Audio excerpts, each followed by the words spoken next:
নমস্কার বন্ধুরা, আমি পলাশ বিশ্বাস আর আপনারা দেখছেন পলাশ বিশ্বাস ভিডিওস। আশা করি আপনারা প্রত্যেকে ভালো আছেন এবং আপনাদের বাগানের প্রত্যেকটি গাছ খুব ভালো আছে। বন্ধুরা, থাম্বনেল আর টাইটেল দেখেই বুঝতে পেরে গেছেন যে কোন বিষয় নিয়ে আজকে আলোচনা করব। হ্যাঁ বন্ধুরা, জবা গাছের রুট ট্রিটমেন্ট। জবা গাছের রুট ট্রিটমেন্ট কেন প্রয়োজন? কারণ আমরা সবাই জানি যে গাছের যদি শিকড় ভালো থাকে তাহলে সেই গাছ কিন্তু ভালো হয়। তো সেই জন্য এই বর্ষার আগে রুট ট্রিটমেন্টটা ভীষণ জরুরি, ভীষণ গুরুত্বপূর্ণ জবা গাছের ক্ষেত্রে। তো একদম সাধারণ সিম্পল জিনিস দিয়ে রুট ট্রিটমেন্ট করব, যেটা আপনাদের প্রত্যেকটা জবা গাছে করতে হবে। আর তাহলেই আপনাদের জবা গাছগুলো মানে Pune variety, Bangalore variety, tropical জবা যেগুলো মানে ট্রপিক্যাল ধরনের যে জবা, সেই জবা অর্থাৎ অস্ট্রেলিয়ান, আমেরিকান বিভিন্ন নামে বিক্রি হয়। তো সমস্ত জবা গাছে এই রুট ট্রিটমেন্ট করতে পারেন। দেশি জবা গাছেও অবশ্যই করতে পারেন। তবে এই সমস্ত Pune variety, Bangalore variety, tropical জবাগুলোতে ভীষণ দরকার এই রুট ট্রিটমেন্ট। কারণ আমরা দেখি যে বর্ষাকালে কিন্তু এই সমস্ত গাছগুলো বেশিরভাগ ডাইব্যাক হয়ে মারা যায়। শিকড় যদি ভালো থাকে, রুট যদি ভালো থাকে, মাটি, টবের যে মাটি নির্বাচন সেটা যদি সঠিক থাকে, তাহলে কিন্তু এই গাছগুলো মরবে না। টানা বৃষ্টির মধ্যে থাকলেও এই গাছের কোনো সমস্যা হবে না।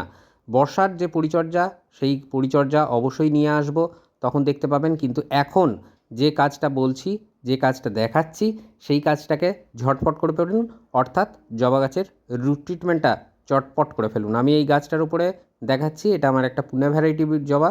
তো এই জবা গাছটায় আমি রুট ট্রিটমেন্ট করব। দেখুন, জবা গাছে যে বলি যে সফট প্রুনিং বা যখন কাটাই ছাঁটাই করার সময়, সেই সময় হার্ড প্রুনিং করলে গাছটা কি হয়। এটা মাত্র 6 মাসের একটা গাছ। তো দেখতেই পাচ্ছেন যে 6 মাসও নয়, 6 মাসেরও কম। তো তাতেই কতটা ডেভেলপ করে গেছে, ঝাঁকড়া হয়ে গেছে। তো একটা সিঙ্গেল ডাল ছিল। তো সেইখান থেকে কিন্তু যারা পুরনো ভিউয়ার্স তারা গাছটি চিনতে পারবেন। তো এই যে আগাছা, আগাছা তুলে ফেলতে হচ্ছে। এই আগাছা কখনোই রাখা যাবে না। যেহেতু আমি গোবর সারের ব্যবহার করি বেশি, তো টবের মাটিতে, সেই কারণে আগাছা বা ঘাস এগুলো জন্মাবেই। তো মাটিটা খুঁচিয়ে নিচ্ছি হাত দিয়েই। একেবারে রিং করে চারিধার দিয়ে যেরকম খাবার দেয় ওরকম করব না। জাস্ট টবের মাটির উপরিভাগ অন্তত 2 থেকে 3 ইঞ্চি আমাকে খুঁচিয়ে নিতে হবে। আপনারাও তাই করবেন। আর একদম দেখুন ঝুরঝুরে হালকা হাতে কিন্তু চাপ দিলেই মাটি উঠে যাচ্ছে। তো এরকমই হবে। মাটি কী হবে, যারা নতুন জবা গাছ এনে বসাবেন, এই সমস্ত ট্রপিক্যাল জবা, পুনে, ব্যাঙ্গালোর, আমেরিকান, অস্ট্রেলিয়ান জবা যারা বসাবেন, তারা কীরকম টবের সয়েল মিক্সচারটা রেডি করবেন। আপনারা ভার্মি কম্পোস্ট বা 1 বছরের পুরনো গোবর সার নিতে পারেন, আর মাটি নিতে পারেন। এই দুটো উপাদান 40% ইকুয়েশানে 80% করে একটা টবের 80% ভরবেন এই দুটি উপাদান দিয়ে। তো ফাঁকা যে জায়গাটা পড়ে থাকবে 20%, সেটা বিল্ডিং কনস্ট্রাকশনে ব্যবহার করা লাল মোটা দানার বালি ভরবেন। আর টবের মাটি যখনই দেবেন, দেখুন আমার টবে দেখুন 2 ইঞ্চি অন্তত গ্যাপ আছে। তো এইরকম গ্যাপ রেখে দেবেন 2 থেকে 3 ইঞ্চি, কারণ পরবর্তীকালে খাবার দেওয়া বা জল দেওয়ার ক্ষেত্রে অনেক সুবিধা হবে। তো এখানে হাতে 2 মুঠো ভার্মি কম্পোস্ট নিয়ে নিচ্ছি। চাইলে আপনারা 1 বছরের পুরনো গোবর সারও ব্যবহার করতে পারেন। হাতের 2 মুঠো মানে কম বেশি তো অবশ্যই হবে, সামান্য কম বেশিতে কিচ্ছু যায় আসে না। তো সেই জন্য এই কম্পোস্ট আপনারা নিয়ে নেবেন মোটামুটি হাতের 2 মুঠো পরিমাণে। 10 বা 12 ইঞ্চি টবের জন্য এই পরিমাপ দেখাচ্ছি। তো এরকম 2 মুঠো ভার্মি কম্পোস্ট বা 1 বছরের পুরনো গোবর সার নেওয়ার পরে এর সাথে আর কী নিতে হবে? এর সাথে যে জিনিসটা নিতে হবে সেটা হচ্ছে ভরপুর মাত্রায় নাইট্রোজেন যার মধ্যে থাকে, সেই সরিষার খোলের গুঁড়ো। রোদ্রে শুকিয়ে নেবেন, দেখুন পুরো সাদাটে মতন হয়ে গেছে। অর্থাৎ যতদিন পারবেন, যতদিন ইচ্ছা শোকান, মিনিমাম 10 দিন শোকাতে হবে। দোকান থেকে কিনে নিয়ে এসে টানা রোদের মধ্যে ফেলে রাখবেন, শুকনো হয়ে যাবে। তারপর সেটাকে কিন্তু এই 1 টেবিল চামচের মতন নিয়ে মানে এই ভার্মি কম্পোস্টের সাথে মেশাতে হবে। এই দুটো হচ্ছে গাছের খাবার। মানে শিকড়ের তো অবশ্যই ডেভেলপ হবে, তার পাশাপাশি এটা গাছের খাবার, নাইট্রোজেন জাতীয় খাবার হিসাবে আমরা কিন্তু এটাকে চিনে থাকি বা জেনে থাকি। তো এর সাথে শিকড়ের মানে ডেভেলপমেন্ট করতে গেলে আর কী দিতে হবে? এটা দেখুন humic acid. Humic acid dust ফর্মেশনে আছে। যাদের কাছে ডাস্ট ফর্মেশনে হিউমিক অ্যাসিড আছে 2 চা চামচ নেবেন, টেবিল চামচ নয়, 2 চা চামচের মতন নেবেন। যাদের কাছে লিকুইড আছে তারা 1 লিটার জলে 1 থেকে 1.5 ml নেবেন, নিয়ে সেটাকে গুলে নিয়ে এই টবের মিডিয়ার মধ্যে খাবার দেওয়ার পরে দিয়ে দেবেন। তো এখন ডাস্ট ফর্মেশনে আছে যেহেতু, আমি সেহেতু এই মানে ভার্মি কম্পোস্ট, সরিষার খোলের গুঁড়োর সাথে আমি এই হিউমিক অ্যাসিডটাকেও মিক্সড করে দিলাম। তো এর পাশাপাশি আর কি নিতে হবে? এর পাশাপাশি যে জিনিসটা নিতে হবে সেটা খুব খুব গুরুত্বপূর্ণ একটা জিনিস, অথচ সব জায়গায় অ্যাভেলেবেল। মানে আপনারা পেয়ে যাবেন যে কোনো গাছের ডাল কাটিং করে এই জিনিসটা, অর্থাৎ রুট হরমোন পাউডার লাগিয়ে যদি আমরা মিডিয়াতে বসাই, তাহলে কিন্তু সহজেই শিকড় চলে আসে। তাহলে এটা ডাল থেকে যার শিকড় আনার ক্ষমতা আছে, তার কিন্তু শিকড়ের ডেভেলপমেন্ট আরও প্রচুর পরিমাণে, একটা পরিণত গাছে যদি দেওয়া যায় তাহলে তার শিকড়ের ডেভেলপমেন্ট আরও দ্রুত হবে, আরও বেশি হবে।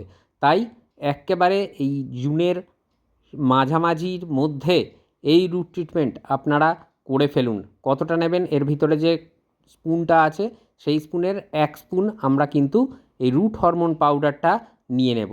এবং এই root hormone powder cutting ad নামে যা পাওয়া যায় অনলাইন অফলাইন, মানে যে কোনো সারের দোকান বা আপনারা যে কোনো নার্সারি, বড় নার্সারিতে গেলেও যেখানে সার বিক্রি হয় সেখান থেকেও পেয়ে যাবেন। তো এই কাটিং অ্যাড বা রুট হরমোন পাউডার আমরা এর ভেতরে যে স্পুনটা আছে সেইটার 1 স্পুন নিয়ে নিলাম। এই কটা জিনিস দিয়ে আপনাকে কিন্তু রুট ট্রিটমেন্ট করতে হবে। এরপরেও কিছু কাজ আছে, সেগুলো কিন্তু বলবো, এখানে স্কিপ করে বেরিয়ে যাবেন না বা দেখে বেরিয়ে যাবেন না, সম্পূর্ণটা দেখুন। 10টা মিনিট সময় দিন, আশা করি আপনার বাগানের গাছগুলো মানে ফুলে ফুলে ভরে থাকবে। গাছ কখনোই মারা যাবে না ডাইব্যাক হয়ে। তো এই যে জিনিসটা দিচ্ছি, এই যে জিনিসগুলো খুব ভালো করে মেশাবেন, মানে প্রত্যেকটা উপাদান যেন প্রত্যেকের সাথে একদম মিশে গিয়ে যেন একটা উপাদানের দেখায় এরকম অবস্থায় যেন আসে। আর এই রুট ট্রিটমেন্ট কত দিনের ব্যবধানে করবেন? এই রুট ট্রিটমেন্টটা আপনি 20 দিনের ব্যবধানে আরেকবার করে দেবেন। অর্থাৎ ঠিক বর্ষার মধ্যে হোক বা বর্ষার মুখোমুখি হোক, আরেকবার এটাকে করে দেবেন ঠিক একইভাবে যেভাবে দেখাচ্ছি। জাস্ট ওখানে সরিষার খোলের যে গুঁড়োটা দিয়েছি সেটা আর দেবেন না। এছাড়া ভার্মি কম্পোস্ট, হিউমিক অ্যাসিড এবং কাটিং অ্যাড মিশিয়ে আরেকবার 20 দিন পরে, যবে দিচ্ছেন তার থেকে 20 দিন পর দ্বিতীয়বার আবার রিপিট করে দেবেন। তো দারুণ রেজাল্ট হবে, দেখে নেবেন। আপনার জবা গাছ কিন্তু সেরা সেরা হবে। কোনো গাছ মানে ডাইব্যাক হয়ে মরবে না, এটা কথা তো দিলাম। তার পাশাপাশি গাছের গ্রোথ মানে বৃদ্ধি দেখবার মতো হবে এবং অবশ্যই গাছে ফুলের সংখ্যা দ্বিগুণ হবে। তো জবা ফুল দ্বিগুণ হারে ফুটবে। আর দেখুন এইভাবে মাটির উপরে কিন্তু আমি এটা দিয়ে দিচ্ছি এখন, এবং এরপরে যেটা করব সেটা হচ্ছে মাটির সাথে খুব ভালো করে এই যে উপাদানটা দিচ্ছি, এই উপাদানগুলো দিচ্ছি, এটাকে খুব ভালো করে মিশিয়ে দেব। দিয়ে আমি কিন্তু এতে জল দিয়ে দেব। তো এই যে ব্যাপারটা, রুটের যে ব্যাপারটা হলো, রুট ট্রিটমেন্ট করাটা যেটা হলো, এরপরে কিন্তু আর কিছু জিনিস আমাদের গাছের পাতায় স্প্রে করতে বলবো। জবা গাছের পাতায় স্প্রে করতে বলবো, সেইগুলো অবশ্যই খাবার কিন্তু এই রুট ট্রিটমেন্টের সাথে জড়িত আছে। তো সেই জন্যই কিন্তু আমি সেই খাবারগুলোকে গাছের পাতায় স্প্রে করতে বলবো। সবার প্রথমে যেদিন এই রুট ট্রিটমেন্ট করা হলো তার থেকে 1 সপ্তাহ সময় নেবেন।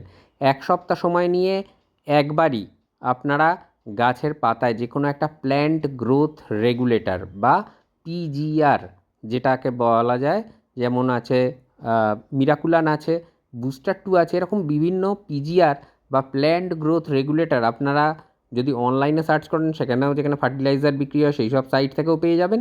বা আপনারা কিন্তু সারের দোকানগুলো থেকেও এই পিজিআর বা প্ল্যান্ট গ্রোথ রেগুলেটর পেয়ে যাবেন। সেটা মিরাকুলান হোক বা বুস্টার 2 হোক বা প্ল্যানোফিক্স, যে কোনো একটা নিয়ে নিতে পারেন। নিয়ে সেটা গাছের পাতায় স্প্রে করে দেবেন। যদি বুস্টার 2 হয় 1 লিটার জলে 1 ফোঁটা দেবেন।